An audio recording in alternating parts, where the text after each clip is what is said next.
Dear students, myself Arjun Parekh. I am the faculty of Electrical Engineering Department in Engineering College Ajmer, and today we are going to start a new topic which is known as inverter. And so far we have studied in power electronics that there are mainly four types of converter in power electronics. The first one is AC to DC converter.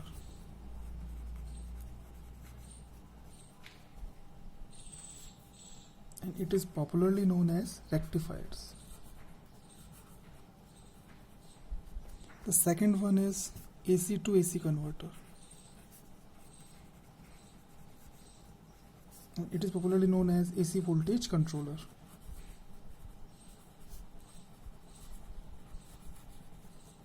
The third one is DC to DC converter, and it is known as choppers. And the last one is DC to AC converter, known as inverter. So basically inverter is AC to DC converter. So we can write that an inverter is a converter which takes its input as a DC voltage. And this DC voltage may be obtained from a battery, rectifiers, or choppers. An inverter will convert this DC voltage, and one thing you must remember that this DC voltage may either be fixed or variable. An inverter will produce an AC voltage.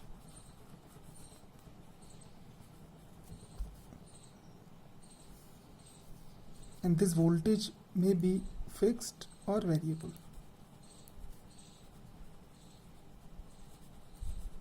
And even this frequency of the AC voltage can either be fixed or variable. Or we can write that the VRMS and the frequency of output voltage can be variable. Okay. So if we want to change the output AC voltage, we can either change the input DC voltage or we can change the gain of the inverter. So how do we define the gain of the inverter? The gain of the inverter is defined as output voltage and input voltage. And this output voltage definitely will be RMS voltage, and input voltage will be DC voltage. So the ratio of VRMS to VDC is defined as the gain of the inverter. And the next thing is that depending on the wave shape of this AC voltage, the inverter can be classified into mainly two types. The first one is a square wave inverter. A square wave inverter. The square wave inverter means the output voltage will be like that. Or the output may be quasi-square. Quasi-square means this type voltage. Okay. So this is square wave and this is quasi-square wave. And one thing you must remember that the square wave inverter, it will contain the large amount of harmonics. So there will be more losses in the inverter. So square wave inverter or quasi wave inverter are generally preferred for low power applications.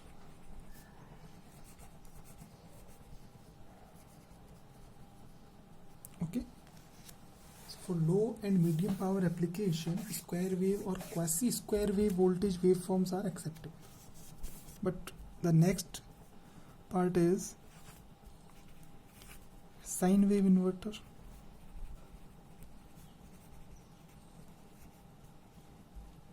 So in the sine wave inverter, the output voltage waveform will be a sine wave, a pure sine wave. So this is ideally an AC voltage and it contains no harmonics. So definitely this sine wave inverter contains no harmonics. So this is definitely going to be costly. Okay, so and it is preferred for high power applications.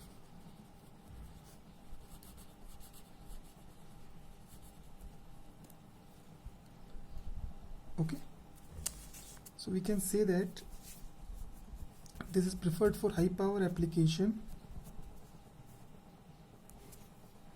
Okay, and it is definitely going to be costlier than square wave inverter. And the next classification of the inverter is single phase inverter or three phase inverter.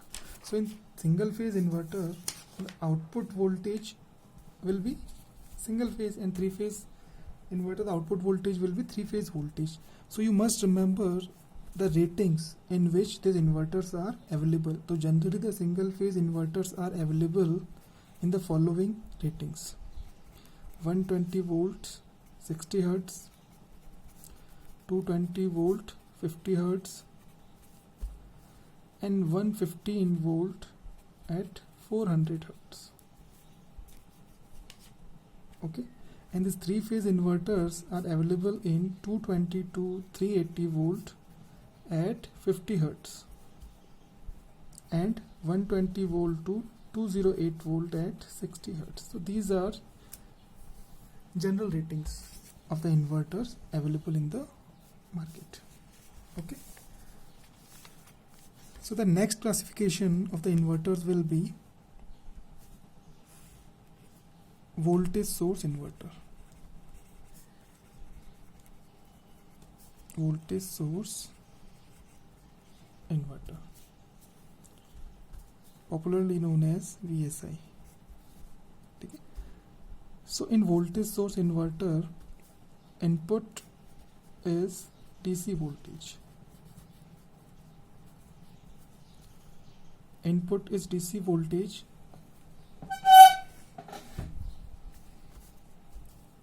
and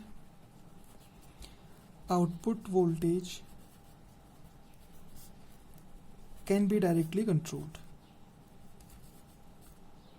So what does it mean? The output voltage is independent of the load. Output voltage is independent of load. So it means whatever type of loads we connect at the output end, whether it is R type of load, RL type of load, RLC type of load, the output voltage waveform will be fixed. Okay, and the second classification is current source inverter.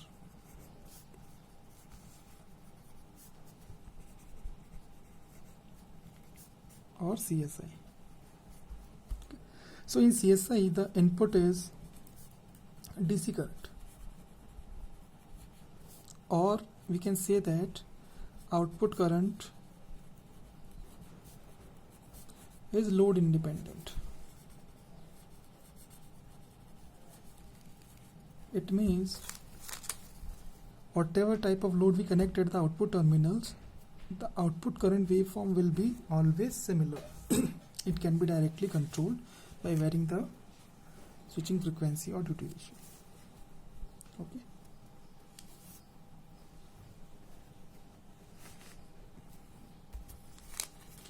The next is switches.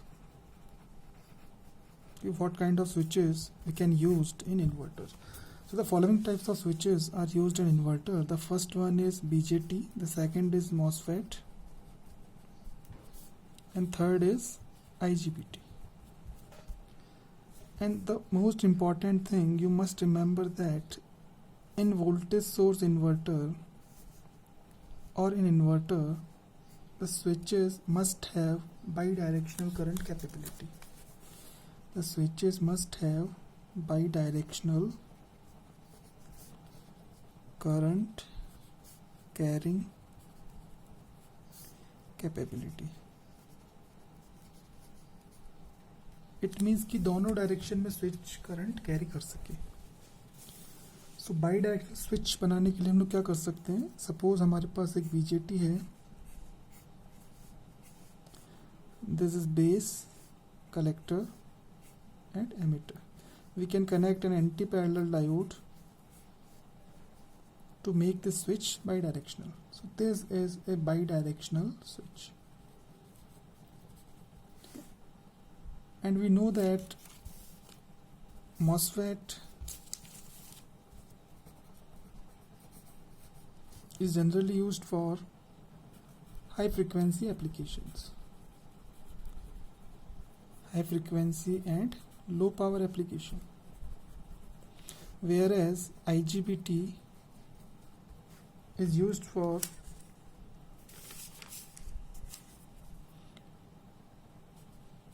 medium power, medium frequency range.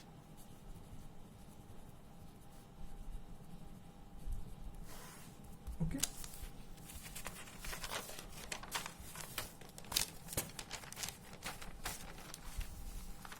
And now, what are the applications of inverter? Industrial application.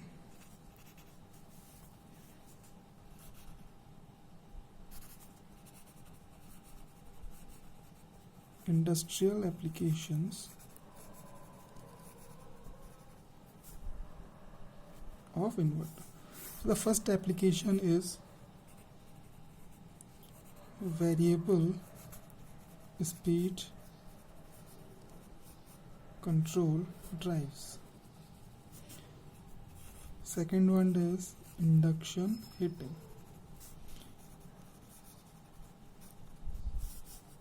And the third one is UPS, uninterrupted power supply. Variable speed control drives का मतलब है कि जो machines की speed control हम लोग पढ़ते हैं तो वहाँ पर हम लोग इन्वर्टर यूज़ कर सकते हैं. You must have heard V/F control of induction motors. Induction heating is directly based on induction effect, as we know that the heat produced by eddy current is directly proportional to the frequency. So as we increase the frequency of the output of the inverter, the heat produced will directly increase, and UPS is uninterrupted power supply. So these are the industrial application, and we will go into details of this application as we proceed further. So in the next lecture we will take up single phase half bridge inverter. So this is a very basic phenomena, basic case, and we will go through this in the next lecture. Thank you.